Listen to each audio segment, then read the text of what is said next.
Hello everyone. तो जैसा कि आप लोगों को पता है, मैं पहले ही class 9 chapter number 1 matter in our surroundings की थ्योरी करा चुकी हूँ। तो आज हम उसके कुछ प्रैक्टिस क्वेश्चंस देखेंगे जिससे कि हमारा ये चैप्टर और अच्छे से रिवाइज हो जाए। तो फिर स्टार्ट करते हैं अपने questions. Question number 1, matter is made up of, कि मैटर किस चीज़ का बना होता है। ऑप्शन इज़ सेल्स का, पार्टिकल्स का, ओनली एटम से या फिर ओनली मॉलिक्यूल से। तो हमें पता है कि मैटर पार्टिकल से मिलकर बना होता है, तो इसका आंसर हो गया option number B. And question number 2 है, which of the following is not matter, इनमें से क्या ऐसा है कि जो मैटर नहीं है। एयर, वाटर, लव या वुड। तो हमें पता है एयर भी मैटर होता है, वाटर भी मैटर होता है, वुड भी मैटर होता है, लेकिन लव एक मैटर नहीं होता, लव एक फील होती है। तो इसलिए option C is correct. Question number 3 is the particles of matter are, जो मैटर के पार्टिकल्स होते हैं वो कैसे होते हैं। वो स्टेशनरी होते हैं, मतलब एक जगह रुके होते हैं, फिक्स्ड होते हैं, या कंटिन्यूसली मूव करते रहते हैं, जिन्हें हम अपनी नेक्ड आई से नहीं देख सकते हैं, विजिबल होते हैं नेक्ड आई से, फिर बहुत बड़े होते हैं। तो हमें पता है जो पार्टिकल्स होते हैं मैटर के वो कंटिन्यूसली मूव करते रहते हैं, तो ऑप्शन बी इज़ करेक्ट। अब question 4 is diffusion is fastest, diffusion कहाँ पर ज़्यादा फास्ट होता है। सॉलिड्स में, लिक्विड्स में, गैसेस में या किसी में नहीं। तो हमें पता है कि डिफ्यूजन सबसे ज़्यादा गैसेस में होता है। क्यों होता है? क्योंकि गैसेस के बीच में जो इंटरमोलिकुलर फोर्स होता है वो बहुत दूर, मतलब बहुत ज़्यादा होता है, क्योंकि गैसेस इजीली मूव कर सकते हैं, इसलिए उसमें डिफ्यूजन भी बहुत ज़्यादा फास्ट होता है। Question 5 is the force of attraction between particles is maximum in, जो पार्टिकल्स के बीच में फोर्स ऑफ अट्रैक्शन होता है वो किस में सबसे ज़्यादा होता है। गैसेस में, लिक्विड्स में, सॉलिड्स में या प्लाज्मा में। तो हमें पता है जब फोर्स ऑफ अट्रैक्शन सॉलिड में सबसे ज़्यादा होता है। जैसे कोई भी सॉलिड ऑब्जेक्ट है वो बहुत ही ज़्यादा इतना ज़्यादा इंटरमोलिकुलर फोर्स होता है उन दोनों के बीच में कि उनको बहुत ही मुश्किल है उनको थोड़ा अलग करना। हम उन्हें तोड़ सकते हैं, लेकिन जो फोर्स ऑफ अट्रैक्शन है बहुत ज़्यादा होता है कि उनको रिमूव करना बहुत ज़्यादा मुश्किल पड़ता है। तो इसका option C is correct.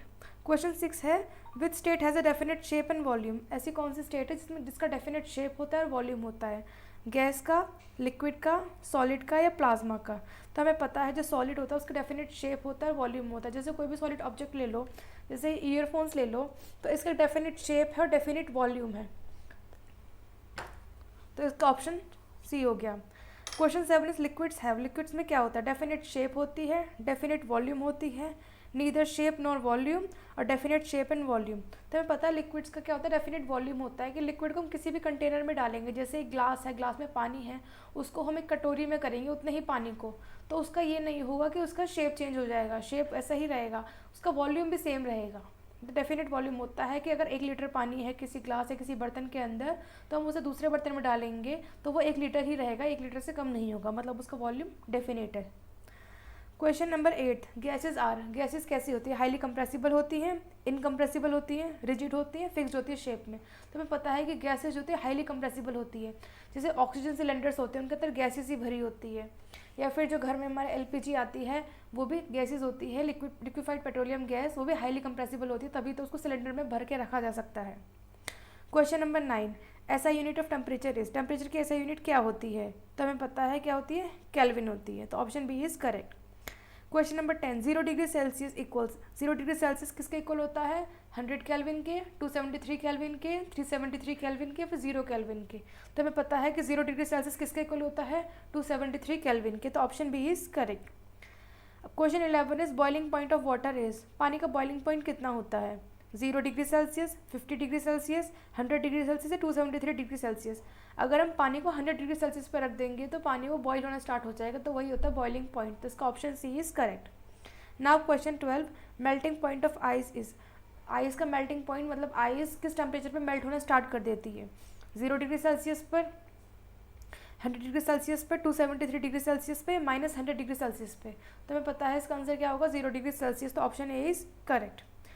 Heat required to change, question number 13 is heat required to change the state without changing temperature, उसको क्या बोलते हैं। जो हीट की रिक्वायरमेंट होती है जिससे कि हम स्टेट को किसी मतलब लिक्विड से सॉलिड में, सॉलिड से गैस में चेंज कर सकें, उसका टेम्परेचर को चेंज किए बिना, तो उसको क्या बोलते हैं, उस टर्म को क्या बोलते हैं। स्पेसिफिक हीट बोलते हैं, लेटेंट हीट बोलते हैं, हीट कैपेसिटी बोलते हैं, थर्मल एनर्जी बोलते हैं, तो उसको हम बोलते हैं लेटेंट हीट, तो इसका option B is correct. Question number 14, conversion of solid directly into gas, अगर कोई सॉलिड है उसको गैस में डायरेक्ट कन्वर्ट कर दिया जाए तो उसको क्या बोलते हैं, उसको किस टर्म से डिनोट किया जाता है। कंडेंसेशन, इवेपोरेशन, सब्लिमेशन या फ्रीजिंग। तो उसको हम बोलते हैं, जब सॉलिड से डायरेक्टली गैस में चेंज हो जाए कोई भी कंपाउंड, तो उसको बोलते हैं सब्लिमेशन। तो इसमें मेनली कैम्फर हो जाता है, जो इजीली हमारा सॉलिड से गैस में कन्वर्ट हो जाता है। विथ सब्सटेंस अंडरगो सब्लिमेशन, तो देखिए क्वेश्चन नेक्स्ट भी यही आ गया, option A is salt, camphor, sugar या सैंड। तो ऐसा कौन सा सब्सटेंस है जो सब्लिमेशन जिसके अंदर होती है, तो हमें पता है, मैंने भी बताया, कैम्फर होता है, कपूर। तो option B is correct. Evaporation occurs, evaporation कब होता है? At boiling point only, at all temperatures, below 0 degree Celsius only, above 100 degree Celsius only. तो इवेपोरेशन होता है सारे टेम्परेचर्स पे इवेपोरेशन हो सकता है, तो इसका option B is correct. Question 17, evaporation causes, evaporation से क्या होता है? हीटिंग होती है, कूलिंग होती है, फ्रीजिंग होती है, कंडेंसेशन होती है। हमें पता है इवेपोरेशन से क्या होती है, कूलिंग होती है। जब हमें पसीना आता है तो क्या होता है, वो पसीना इवेपोरेट होता है, जिससे कि हमें कूलिंग फील होती है। Question number 18, the rate of evaporation increases with, जो इवेपोरेशन का रेट है वो कब कैसे इंक्रीज होता है? लो टेम्परेचर होने पर, हाई ह्यूमिडिटी होने पर, हाई टेम्परेचर होने पर, या स्मॉल सरफेस एरिया होने पर। जब ज़्यादा टेम्परेचर होगा तो रेट ऑफ इवेपोरेशन भी इंक्रीज होगा, तो इसका option C is correct. Question 18, which factor decreases evaporation, ऐसा कौन सा फैक्टर है जो इवेपोरेशन को डिक्रीज करता है? Wind speed, surface area, humidity या टेम्परेचर। तो जब ह्यूमिडिटी ज़्यादा होगी तो फिर इवेपोरेशन नहीं हो पाएगा, तो ह्यूमिडिटी को कम होना पड़ेगा, जिससे कि क्या हो जाए, इवेपोरेशन हो सके। तो इसीलिए option C is correct. Question number 20, desert coolers work better on, जो डेजर्ट कूलर्स होते हैं वो कब ज़्यादा अच्छे काम करते हैं? ह्यूमिड डेज में, रेनी डेज में, हॉट एंड ड्राई डेज में, या विंटर डेज में। तो हमें पता है डेजर्ट कूलर्स कब काम अच्छा करते हैं, हॉट एंड ड्राई डेज में। Question number 21, which state has the highest kinetic energy, कौन से स्टेट में सबसे ज़्यादा काइनेटिक एनर्जी होती है? सॉलिड में, लिक्विड, गैस या आइस में। तो गैस में सबसे ज़्यादा हाईएस्ट काइनेटिक एनर्जी होती है, तो option C is correct. Particles of matter attract each other because of, जब मैटर के पार्टिकल्स होते हैं वो एक दूसरे को अट्रैक्ट क्यों करते हैं? ग्रेविटी की वजह से, क्योंकि उनके बीच में इंटर पार्टिकल फोर्स होता है, मैग्नेटिज्म की वजह से, फ्रिक्शन की वजह से। हमें पता है जो मैटर के पार्टिकल्स होते हैं वो एक दूसरे को अट्रैक्ट करते हैं क्योंकि उनके बीच में इंटरमोलिकुलर और इंटर पार्टिकल फोर्स होता है, इसलिए वो एक दूसरे को अट्रैक्ट करते हैं पार्टिकल्स के मैटर। तो option B is correct, inter particle force. Question number 23, which has the least intermolecular space, ऐसा क्या है जिसमें सबसे कम स्पेस होता है, इंटरमोलिकुलर स्पेस? तो जो गैस होती है, गैस एक ऐसी स्टेट है जिसके बीच में सबसे कम इंटरमोलिकुलर स्पेस होता है, क्योंकि गैस के पार्टिकल्स बहुत ही दूर दूर रहते हैं। सॉलिड के पार्टिकल्स तो आपस में जुड़े रहते हैं, लिक्विड के थोड़े से दूर होते हैं, लेकिन गैस के पार्टिकल्स बहुत ज़्यादा दूर दूर होते हैं, इसलिए उनमें सबसे कम इंटरमोलिकुलर फोर्सेस प्रेजेंट होती है। Question number 24, gas can be liquefied by, gas को कैसे लिक्विफाई किया जा सकता है? By heating only, cooling and applying pressure, stirring या इवेपोरेशन। तो हमें पता है गैस को कैसे लिक्विफाई करता है, कूल करके और प्रेशर को अप्लाई करके। तो क्वेश्चन नंबर 24 का आंसर हो जाएगा B. Ice floats on water because, ice water पे फ्लोट क्यों करती है? क्योंकि आइस हैवी होती है, ice has lower density, water is solid, या फिर आइस हैज़ हाई टेम्परेचर। तो हमें पता है कि आइस की क्या होती है, लोअर डेंसिटी होती है, इसलिए आइस जो है वाटर पे फ्लोट करती है, तो option B is correct. Question number 26, the smell of perfume spreads due to, जो परफ्यूम की स्मेल होती है वो स्प्रेड क्यों करती है? ऑस्मोसिस की वजह से, डिफ्यूजन की वजह से, सब्लिमेशन की वजह से, कंडेंसेशन की वजह से। तो जो परफ्यूम की स्मेल होती है वो डिफ्यूजन की वजह से स्प्रेड होती है, तो इसका ऑप्शन बी इज करेक्ट।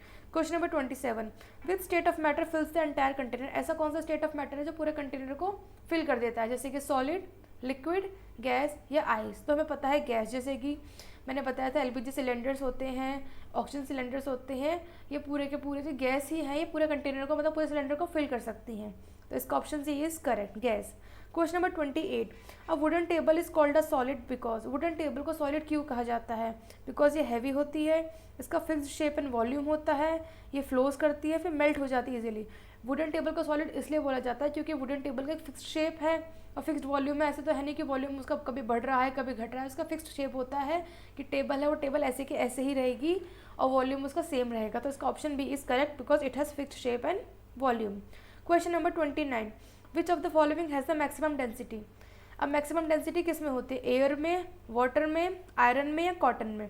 तो हमें पता है मैक्सिमम डेंसिटी किस में होती है, आयरन में होती है, तो इसका option C is correct. Question number 30, which activity shows diffusion, diffusion कौन सी एक्टिविटी शो करती है? स्टोन सिंकिंग, स्टोन को हमने पानी में डुबो दिया तो उससे डिफ्यूजन शो होता है। परफ्यूम स्प्रेडिंग, परफ्यूम स्प्रेड हो गया। बॉल रोलिंग या आइस मेल्टिंग, तो मैंने बताया था ऊपर एक क्वेश्चन आया था इसी में कि परफ्यूम जब स्प्रेड करता है तो वो डिफ्यूजन की वजह से स्प्रेड करता है, तो इसका option B is correct, perfume spreading. Question number 31, Brownian मूवमेंट proves that particles are. Brownian मूवमेंट क्या प्रूव करता है कि पार्टिकल्स कैसे होते हैं? पार्टिकल्स डेड होते हैं, मूविंग कंटिन्यूसली, मूव करते रहते हैं कंटिन्यूसली, पार्टिकल्स हैवी होते हैं, कलरलेस होते हैं। तो ब्राउनियन मूवमेंट प्रूव करता है कि पार्टिकल्स क्या होते हैं? मूव करते रहते हैं कंटिन्यूसली। इसका ऑप्शन हो गया B correct. Question number 32, diffusion takes place because particles. Diffusion क्यों होता है? क्योंकि जो पार्टिकल्स होते हैं वो अट्रैक्ट करते हैं एक दूसरे को, कंटिन्यूस मोशन में होते हैं, लार्ज होते हैं पार्टिकल्स या फिक्स्ड होते हैं। हमें पता है डिफ्यूजन तभी होता है जब पार्टिकल्स क्या होते हैं? कंटिन्यूस मोशन में होते हैं। तो option B is correct. Which state has definite shape and definite volume. ऐसी कौन सी स्टेट है इसका डेफिनेट शेप होता है, डेफिनेट वॉल्यूम होता है? मैंने बताया था ऑप्शन है लिक्विड, गैस, सॉलिड या प्लाज्मा। तो सॉलिड का डेफिनेट शेप होता है, डेफिनेट वॉल्यूम होता है। Question number 34, which state is definite volume but no definite shape. ऐसी कौन सी स्टेट है जिसकी डेफिनेट वॉल्यूम तो होती है लेकिन डेफिनेट शेप नहीं होती है? सॉलिड की, लिक्विड की, गैस की, प्लाज्मा की। अब लिक्विड, इसका ऑप्शन भी इज करेक्ट। क्यों? लिक्विड का मैंने बताया था जैसे कोई बर्तन में 1 लीटर पानी है, हम उसे दूसरे बर्तन में करेंगे तो वो भी 1 लीटर ही रहेगा, लेकिन उसके मतलब ऐसा नहीं है कि वो ग्लास में करा तो उसकी जिस बर्तन में करते हैं वो उसी की शेप ले लेता है, कोई डेफिनेट शेप नहीं होती है उसकी, लेकिन वॉल्यूम सेम रहता है कि 1 लीटर तो 1 लीटर ही रहेगा, चेंज नहीं होगा, ना कम होगा ना ज़्यादा होगा।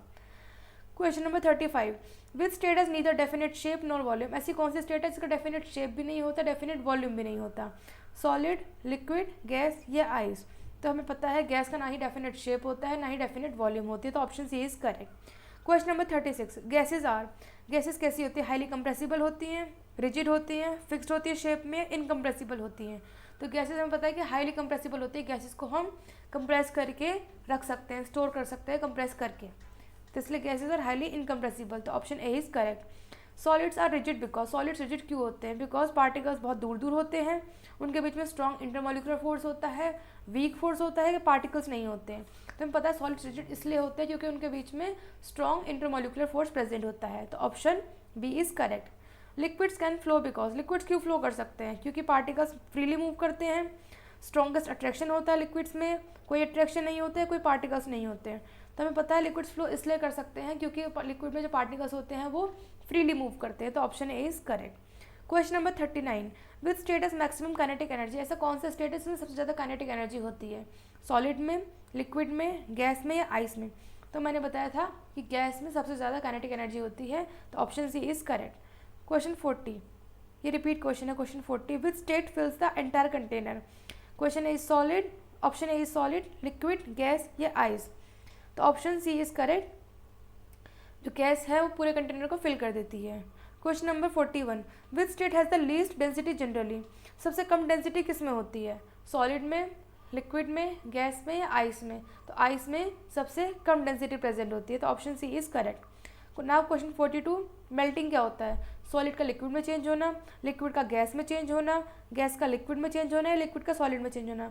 तो मेल्टिंग क्या होता है? मेल्टिंग होता है सॉलिड से लिक्विड में चेंज होना, तो इसलिए option A is correct. Question 43, freezing is. Freezing क्या होता है? लिक्विड से सॉलिड में चेंज होना, गैस से लिक्विड में चेंज होना, सॉलिड से गैस में चेंज होना या फिर गैस से सॉलिड में चेंज होना। तो फ्रीजिंग क्या होता है? जब कोई लिक्विड सॉलिड में चेंज हो जाता है तो उसको क्या बोलते हैं? हम फ्रीजिंग बोलते हैं, इसलिए ऑप्शन ए इज करेक्ट। ना वेपराइजेशन इज। वेपराइजेशन क्या होता है? लिक्विड से गैस बनना, गैस से लिक्विड बनना, सॉलिड से लिक्विड बनना या सॉलिड से गैस बनना। तो जब कोई भी लिक्विड गैस में चेंज हो जाता है उसको क्या बोलते हैं? वेपराइजेशन बोलते हैं, तो option A is correct. Now question 45, condensation is. Condensation क्या होता है? गैस से लिक्विड बनना, लिक्विड से गैस बनना, सॉलिड से गैस बनना या गैस से लिक्विड बनना। तो कंडेंसेशन क्या होता है? जब कोई गैस लिक्विड में चेंज हो जाती है तो उसको क्या बोलते हैं? हम कंडेंसेशन बोलते हैं, इसलिए option A is correct. Now question 46, sublimation क्या होता है? सॉलिड से गैस डायरेक्टली बन जाना, सॉलिड से लिक्विड बनना, लिक्विड से गैस बनना या गैस से लिक्विड बनना। सब्लिमेशन क्या होता है? जब सॉलिड से डायरेक्टली गैस बन जाती है, जैसे हमने कैम्फर का एग्जांपल दिया था आप लोगों को, तो वो सब्लिमेशन में ही होता है कि सॉलिड से गैस डायरेक्टली चेंज हो जाती है। अब क्वेश्चन नंबर 47, ये नंबरिंग इशू है 47। Camphor undergoes. कैम्फर जो कपूर होता है उसमें क्या होता है? फ्रीजिंग होती है, सब्लिमेशन, मेल्टिंग या बॉइलिंग। तो कैम्फर में क्या होता है? सब्लिमेशन होता है क्योंकि वो डायरेक्टली सॉलिड से गैस में चेंज हो जाता है। नाउ क्वेश्चन 48, ड्राई आइस क्या होता है? Solid oxygen, solid carbon dioxide, solid nitrogen या आइस। तो ड्राई आइस किसको बोलते हैं? सॉलिड कार्बन डाइऑक्साइड को, सॉलिड कार्बन डाइऑक्साइड को ड्राई आइस बोला जाता है। Question 49, latent heat of fusion is required during, तो लेटेंट हीट ऑफ फ्यूजन की रिक्वायरमेंट क्यों होती है? मेल्टिंग के दौरान, बॉइलिंग के दौरान, कंडेंसेशन के दौरान या कूलिंग के दौरान? तो मेल्टिंग के दौरान लेटेंट हीट ऑफ फ्यूजन की ज़रूरत होती है। Question number 50, latent heat of vaporisation is required during, अब लेटेंट हीट ऑफ वेपोराइजेशन की ज़रूरत क्यों होती है? फ्रीजिंग के दौरान, वेपोराइजेशन के दौरान, कंडेंसेशन के दौरान, सब्लिमेशन के दौरान? तो लेटेंट हीट ऑफ वेपोराइजेशन की जरूरत पड़ती है वेपोराइजेशन के दौरान, तो इसका option B is correct. Question 51, which factor increase evaporation, कौन सा फैक्टर है जो इवेपोरेशन को इंक्रीज करता है? High humidity, high temperature, low surface area, closed container? तो हाई टेम्परेचर क्या करता है? इवेपोरेशन को इंक्रीज करता है। Now question 52, which factor decreases evaporation, कौन सा फैक्टर जो इवेपोरेशन को कम करता है? Wind speed, surface area, humidity, temperature? तो option C is correct. Humidity से, जब ह्यूमिडिटी ज़्यादा होगी तो इवेपोरेशन सही से नहीं हो पाएगा, तो option C is correct. Now question 53, clothes dry faster on, clothes कब ज़्यादा जल्दी सूख जाते हैं? ह्यूमिड डे में, विंडी डे में, रेनी डे में या विंटर नाइट पे? तो जब हवा ज़्यादा चलती है विंडी डे तो जल्दी कपड़े सूख जाते हैं। Now question 54, why do we wear clothes in summer, cotton cloth क्यों पहनते हैं गर्मी में? वार्मथ के लिए, गर्मी के लिए, बेटर इवेपोरेशन के लिए, फैशन के लिए, हैवी के लिए? तो हमें पता है इवेपोरेशन अच्छी हो इसलिए हम गर्मियों में कॉटन क्लॉथ्स पहनते हैं, तो option B is correct. Now question number 55,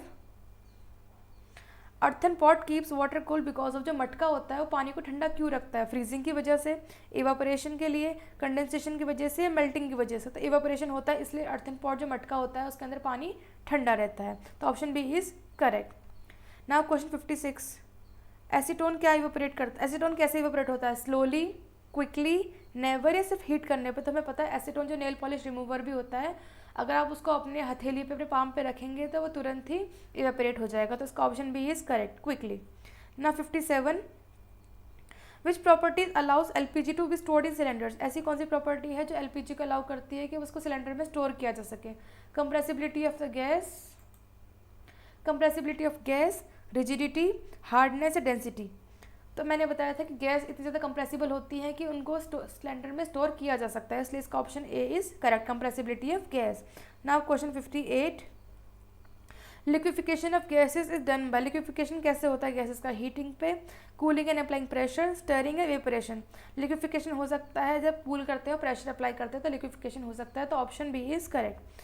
which has the strongest force of attraction, सबसे ज़्यादा फोर्स ऑफ अट्रैक्शन किसके बीच में होता है? वाटर वेपर के बीच में, वाटर के बीच में, आइस के बीच में या स्टीम के बीच में? तो इसमें हमें पता है कि आइस में बहुत ज़्यादा स्ट्रॉन्गेस्ट फोर्स ऑफ अट्रैक्शन होता है, तो इसका ऑप्शन सी इज करेक्ट। ये क्वेश्चन नंबर 59 है। Now question 60 and the last question, which statement is correct? Particles of matter are stationary, matter has no mass, particles of matter continuously moving या gases है fix shape? तो हमें पता है कि particles of matter stationery तो होते नहीं है, वो तो मूव करते रहते हैं, तो ये तो ऑप्शन गलत हो गया। मैटर हैज़ नो मास, तो मैटर का तो मास होता है, तो इसलिए ये ऑप्शन भी गलत हो गया। गैसेज हैज़ फिक्स शेप, तो हमें पता है गैसेज का कोई फिक्स शेप नहीं होता, गैस में डिफ्यूजन बहुत फास्ट होता है, तो कोई फिक्स शेप गैसेज का नहीं होता है। Last option particle of matter continuously moving, तो हमें पता है जब पार्टिकल्स होते हैं मैटर के वो कंटिन्यूसली मूव करते रहते हैं। आई होप आपको ये सारे क्वेश्चन अच्छे समझ में आ गए होंगे। अगर आपको किसी भी क्वेश्चन में डाउट है तो कमेंट बॉक्स में मुझसे पूछ सकते हैं। Thank you so much.